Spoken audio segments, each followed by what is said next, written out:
parents pick to have their baby sleep right in the room with them from the time they come home as a newborn through the first several months of life. Part of the reason for doing that is you have a new baby and you're still getting used to their sounds they make and figuring out what their sleep patterns are. The other thing is just practical. They eat so often at first that it's just easier if they're close by. Now, most babies are sleeping a pretty long stretch, somewhere between 3 and 6 months of age. And by that point, if they don't truly need to be woken, or they're not waking you up frequently to eat, you can move them anytime into the crib in their own bedroom. Now, one thing that may help with that transition is if you are already using the crib in their own room for napping during the day, like on weekends if they're home, or during the week if they're home all the time, so that they're already spending some time in that different sleep environment.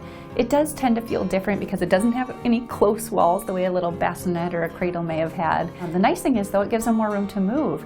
By the time a baby's 3 to 4 months old, they do a lot of kind of scooting and squirming, and so even if they're not rolling, you may often find them, like when they're in an open crib, you put them in one spot and then they are totally like down at the other end, turned sideways by the time you go in and check on them again, and that's just normal movement during sleep.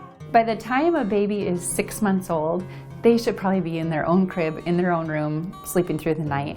I like to tell parents that babies over 6 months old truly don't need to eat in the middle of the night to grow, and it's an important part of their developmental transition to really focus on sleep independence by that age. They should be able to fall asleep on their own at bedtime and sleep through the night, and then you're back with them in the morning.